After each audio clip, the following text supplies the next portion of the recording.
Subtitle হচ্ছে ভিডিওর নিচে দেখবেন যে এই জায়গায় কিছু টেক্সট থাকে, যখন সেটা বলে বা ভয়েস ওভার দিয়ে তখন এগুলো লেখাগুলো উঠে, এবং সেগুলো কীভাবে করবেন এবং প্রিমিয়ার প্রোতে ইজিলি কীভাবে সাবটাইটেল এডিট করবেন সেটা আজকে আমরা দেখবো। তো লেটস গেট স্টার্টেড। তো সাবটাইটেল এডিট করার জন্য আমাদের একটা নতুন করে প্যানেল নেওয়া লাগবে। এখানে দেখতে পাচ্ছেন যে এখানে এডিটিং, কালার, ইফেক্টস অনেক কিছু আছে, বাট আমরা যাবো হচ্ছে ক্যাপশন। সাবটাইটেলে আপনারা অনেকে ক্যাপশনও বলে থাকে। তো ক্যাপশনে ক্লিক করছি। তো ক্যাপশনে ক্লিক করার পরে আমার ইন্টারফেস একটু চেঞ্জ হবে। আপনার ক্যাপশন, সো এই হচ্ছে ক্যাপশনের যেই সেটিংসটা, ক্যাপশনের যেই ইন্টারফেসটা এরকম। তো এখানে দেখতে পাচ্ছেন যে কিছু নতুন অপশন আমরা দেখতে পাচ্ছি, যে টেক্সট নামে একটা অপশন আসছে। যদি এটা আপনি না খুঁজে পান সেক্ষেত্রে আপনি উইন্ডোতে যাবেন, দেন টেক্সট, বুঝতে পারছেন? ওকে, এখন হচ্ছে যে এখানে এখানে কি আছে, যে create new caption track, import caption files. মানে আপনার যদি অলরেডি ক্যাপশন ক্রিয়েট করা থাকে, লাইক আপনি জুম মিটিংয়ে থাকবেন, জুম মিটিংয়ে কিন্তু অটোমেটিক ক্যাপশন ক্রিয়েট করা যায়, তখন এখানে ইম্পোর্টও করতে পারবেন। বাট আজকে এই ক্লাসে আমরা দেখাবো কিভাবে আপনি পুরো স্ক্র্যাচ থেকে নতুন করে ক্যাপশন এডিট করতে পারেন। তো প্রথমেই আমরা কি করব, ক্রিয়েট নিউ ক্যাপশন, এখানে একটা ক্লিক করছি। ক্লিক করার পরে নাম দিব কি সাবটাইটেল। ওকে, ফাইন। দেন এখানে আমরা স্টাইল নান, তেমন কিছু দেওয়ার দরকার নাই, নর্মালি যেরকম থাকে ওরকমই। Then press okay. আচ্ছা, এরপরে দেখেন এখানে একটা ব্ল্যাক জায়গা আছে, বাট এখানে যদি আপনি প্লাস চিহ্ন ক্লিক করেন তাহলে একটা নতুন করে ক্যাপশন তৈরি হবে, এবং ক্যাপশনের ডিফল্ট টাইমিং হচ্ছে 3 সেকেন্ড দেওয়া রাখছে। আপনি ইচ্ছা করলে বাড়াইতে পারেন, কমাইতে পারেন। তো এখন ক্যাপশনে কি লিখবেন, এখানে টাইপ করি আমি যে hello, hello, hello everyone, hello everyone. দেখেন যে অটোমেটিক যখন আমি এখানে লিখছি এখানেও চলে আসতেছে। এটাকে একটু বড় করি আপনাদের সুবিধার জন্য, বোঝার সুবিধার জন্য, তাহলে দেখতে পাবেন যে, এবং যখনই আমি লিখছি তখন অটোমেটিক দেখেন সাবটাইটেল একটা প্যানেল এখানে যেখানে যেখানে ছিল এখানে অটোমেটিক একটা লেয়ার চলে আসছে, এবং এই লেয়ারে ক্লিক করার সাথে সাথে দেখবেন যে আমার বাম সাইডে এর প্যানেলগুলো এডিট করার মতো অপশন, মানে আপনি এখানে ফন্টের সাইজ, কালার, শ্যাডো, এভরিথিং এখানে চেঞ্জ করতে পারবেন।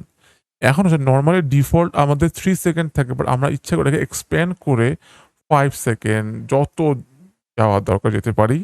যেহেতু সাবটাইটেল বসেছো, আমাদের কথার সাথে আমাদের ভয়েস ওভারের সাথে আমাদের মিল থাকতে হবে, সেক্ষেত্রে আমরা ওখানে টাইমিং ছোট বড় করতে পারবো, ইচ্ছা করলে এভাবে করতে পারেন। এবার হচ্ছে যে আমরা এইটাকে কিভাবে মডিফাই করব। ক্লিক কর, যেহেতু আমরা ক্লিক করাই আছে দেখতে পাচ্ছেন এইখানে আমার সব লেখা আছে, ট্র্যাক স্টাইল, এখানে স্টাইল দরকার নাই। টেক্সট কোন ফন্ট নিব আমরা, তো আমরা আমার ফেভারিট যে ফন্টটা সেঞ্চুরি, সবসময় মনে হয় এটাই বেশি ইউজ করি। সেঞ্চুরি গথিক, সুন্দর একটা ফন্ট। রেগুলার থেকে আমি বোল্ডে যাই, দেন এখানে আপনার আর একটু বাড়াই তাহলে আমার ভালো হবে। ওকে, এবার হচ্ছে আমার দেখেন এখানে 48 আছে ফন্ট সাইজ, আমি যদি বাড়াই তাহলে আর একটু বেশি পড়বে। এত হাফ প্যাডের জিনিসটা অনেক ছোট হয়, অত বড় হয় না, মানে এটা একটা মানে যেটুকু ছোট করা যায়। এরপরে হচ্ছে যে আপনার এখানে মিডল অ্যালাইনমেন্ট থাকবে, যেহেতু আপনার মাঝখানে আমি সাবটাইটেল এড করব, মিডল অ্যালাইনমেন্ট থাকবে। আপনি এখানে VA, মানে আপনি স্পেসিংটা বাড়াইতে পারেন, কমাইতে পারেন। ভি, এখানে A/A মানে হচ্ছে যে মানে স্পেসিংটা যদি এখানে ডাবল ক্লিক করি, এখানে একটা ক্লিক করি, দেন দেখবেন যে এন্টার প্রেস করলে নিচে চলে যাবে। ঠিক আছে?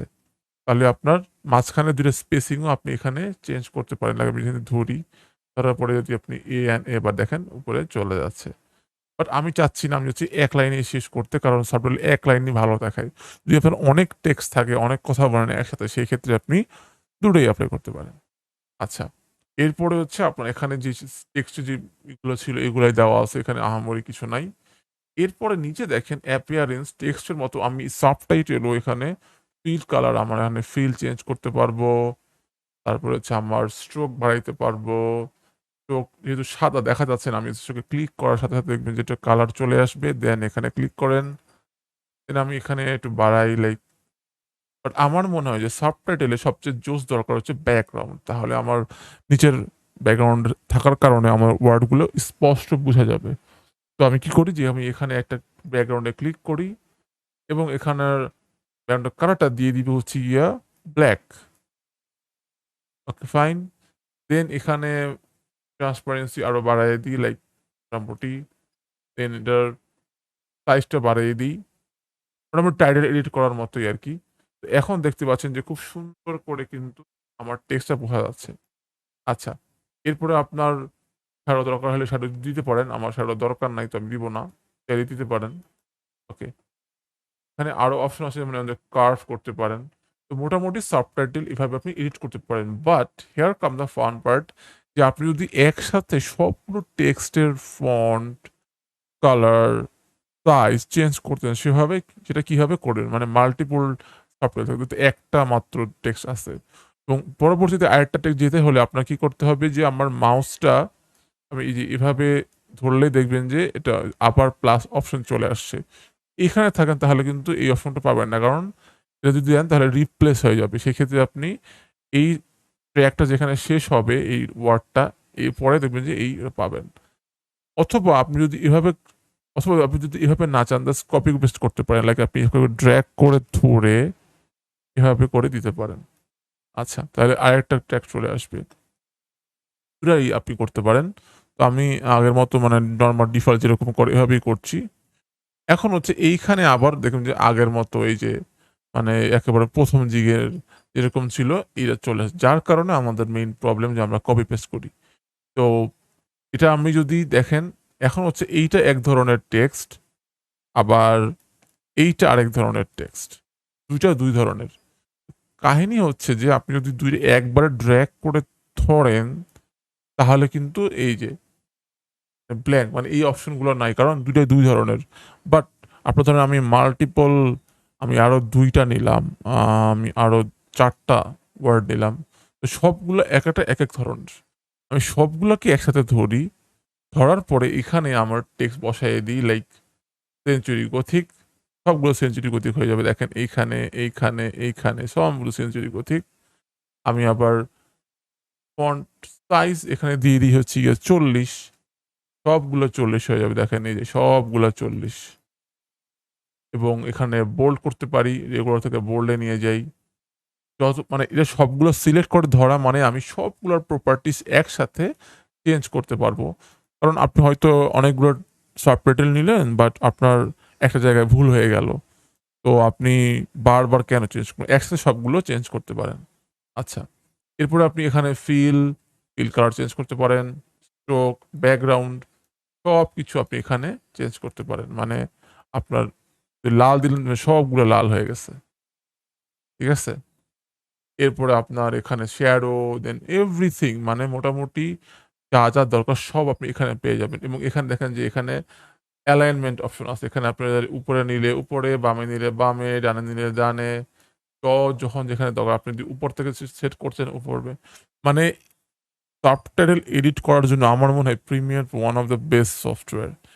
বা এখন কামস দ্য ফান পার্ট যে আমরা সাবটাইটেল যখন রেন্ডার করব সেই ক্ষেত্রে কিন্তু একটা কাজ এক্সট্রা আমাদের করতে হবে।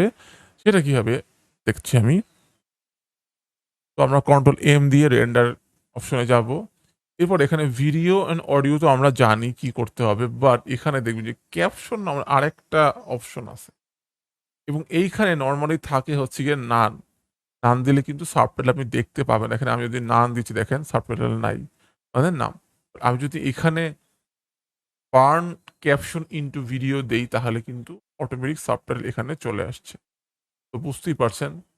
এরপর হচ্ছে যে এখানে সাইডকার ফাইল মানে যদি আপনি ক্রিয়েট নতুন করে সাবটাইটেল আলাদা করে এক্সপোর্ট করতে পারবেন এসআরটি ফাইল হিসেবে। আমরা সেটা চাচ্ছি না। আমরা চাচ্ছি যে এই বার্ন ক্যাপশন মানে ভিডিওর মধ্যেই ক্যাপশনটা থাকুক। তো এইবার আপনি রেন্ডার করলে দেখবেন যে আপনার সাবটাইটেলটা রেন্ডার মানে টেক্সট সহ রেন্ডারটা হয়ে গেছে। তো খেয়াল করুন যখন আপনার ভিডিও রেন্ডার করবেন সেই ক্ষেত্রে আপনার এখানে বার্ন ক্যাপশন ইনটু ভিডিও দেয়া আছে কিনা? আচ্ছা। এরপর হচ্ছে যে আমরা যদি বাহির থেকে সাবটাইটেল এক্সপোর্ট করতে চাই সেই ক্ষেত্রে কি করব? এখানে আমরা ডিলিট করে দিচ্ছি, সবকিছু ডিলিট করে দিচ্ছি। আমি একটা এসআরটি ফাইল নিয়ে আসি, তাহলে আপনারা হয়তো বুঝতে পারবেন। এইখানে দেখতে পাচ্ছেন যে আমার এখানে একটা এসআরটি ফাইল আছে। যদিও ওই ভিডিওর সাথে এই ভিডিওর কোনো কানেকশনই নাই। আর আমার একটা এসআরটি ফাইল কিভাবে এক্সপোর্ট করবেন বা প্রিমিয়ার প্রো নিবেন সেটা আমি দেখাচ্ছি। দেখেন, এটাকে ড্র্যাগ করে ফার্স্ট এ প্রিমিয়ার প্রো প্রজেক্ট প্যানেলে ছেড়ে দিতে হবে। ফাইন। এরপরে এটাকে ড্র্যাগ করে আবার টাইমলাইনে ছেড়ে দিতে হবে। দেখতে পাচ্ছেন যে অটোমেটিক্যালি টাইমলাইনে এখানে সুইচ হয়ে গেছে।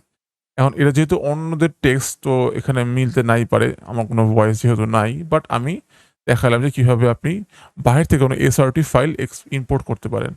এখানে আবার তো এখানে ক্লিক করে দেখবেন যে অটোমেটিক্যালি সব ধরনের এই যে লেখাগুলো আছে এবং এই প্রপার্টিসগুলো আবার এখানেও আছে, যেটা আমরা প্রথমেই দেখেছিলাম যে কিভাবে চেঞ্জ করতে হয় সবকিছু। ওকে। তো আশা করি মানে সাবটাইটেল কিভাবে এডিট করতে হয় সেটা আপনারা বুঝতে পারছেন। আপনি ইচ্ছা করলে এখান থেকে সাবটাইটেল ট্র্যাকটা এক্সপোর্ট করতে পারেন। দেখা যাচ্ছে export two SRT file, export to text file, মানে আপনার যেখানে দরকার। ওকে। তো দ্যাটস ইট। দেখা হবে আমাদের পরবর্তী ক্লাসে। ভালো থাকেন।